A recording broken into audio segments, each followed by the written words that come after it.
This is our sort of batch of things that you didn't get to see. That some of them I'm glad you didn't, and some of them I wish you would have, time permitting, but it wasn't. So here we go. Okay, now this is actually this. Now this wasn't a deleted level. This was the prototype that the team put together. I don't even know what the date on this is, but 3 years ago, and it was really just to get the basic mechanics, not even tuned or anything, but you could run, you could swim, you could swing, and if you look at this level a little bit, you'll see we certainly didn't reuse any of the main art, but you'll see kind of like that shot there is sort of the precursor to some of the shots we have in the game.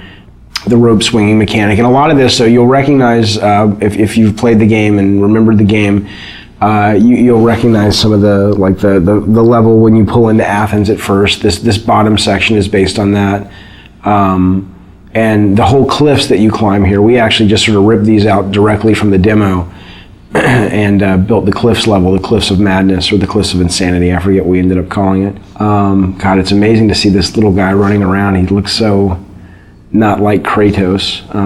That guy there was the original Cyclops who's dying, who just never really looked like a Cyclops. He just looked like a big guy with a stick.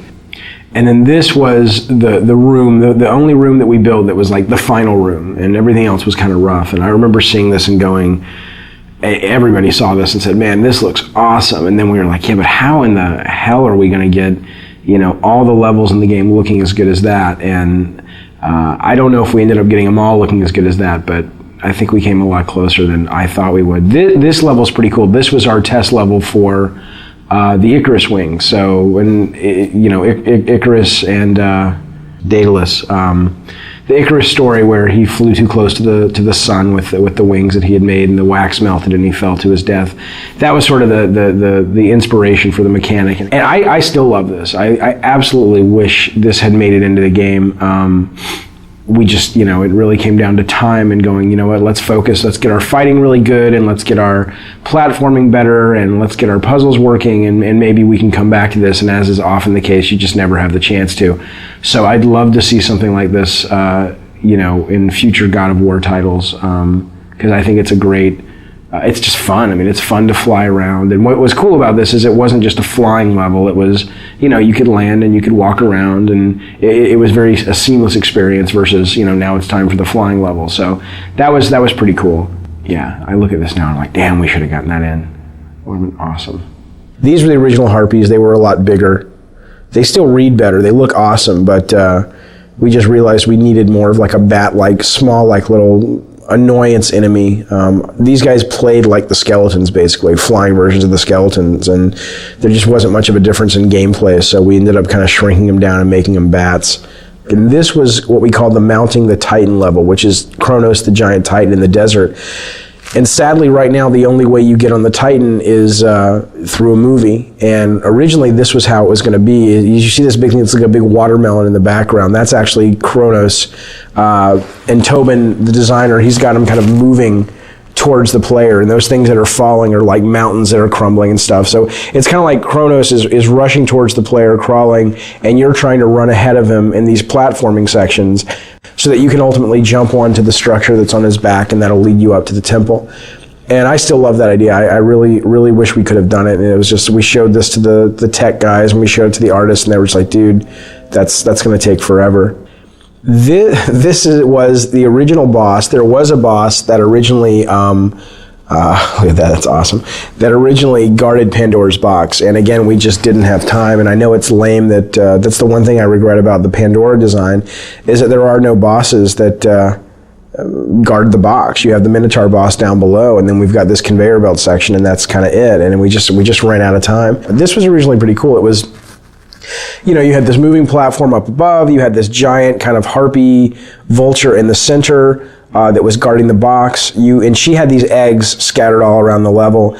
And in order to sort of entice her to fly around, you'd have to go find her eggs and break the eggs. And you'd kind of take the little baby birds inside, and you'd kind of carry them around and use them as bait.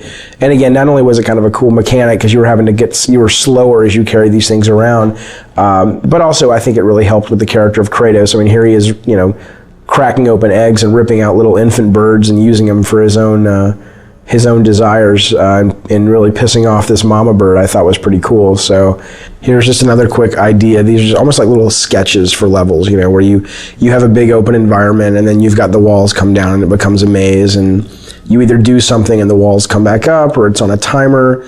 I mean, we did tons of these things, you know, where I'd have an idea or a designer would have an idea and it was like, you know, try something like this. So this level is actually a level that we went so far as that we showed the press, we got it in magazines, and this was really a hard cut for us to make, and especially for me to make.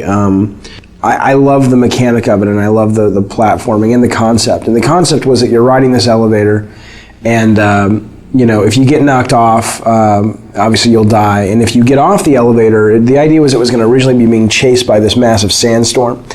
And the elevator was really the only thing. It was sort of a magical elevator that protected you from the sand. And if you got off the elevator would bypass you and the sandstorm would engulf you and kill you. And the two things we didn't have time to do is we didn't have time to tune it, and we didn't have time to build the sandstorm. But what I loved was this whole idea of, you know, getting off the elevator and having to catch back up with it. So, you know, you'd have these little forks in the road, and either you'd be forced, like coming up, you'd be forced to get off the elevator, or you could choose different paths. And if you took one path, it was more combat heavy, one path was more platform heavy. And as you can see, I mean, we had this pretty much finished from a standpoint of the art and the setup, but we were missing the big sandstorm, and we were missing the tuning time to really make this fun, and so it ended up getting cut. This I love. This was great. This is great. I love this for the elevator. Now it gets smaller. I guess we talked about putting this in the actual, see, they suck. Whoever played this couldn't keep up with the elevator, but that was the whole idea, trying to keep up with the elevator. So it's tough. It's really tough when you have to cut ideas that you're really passionate about out of the game, but you do so you can make the other ideas that you do have in the game shine even brighter. So it's sort of a constant process, or it's a constant aspect of the process that's just a really tough thing that you go through, but I think it's worth it because it makes the overall product better.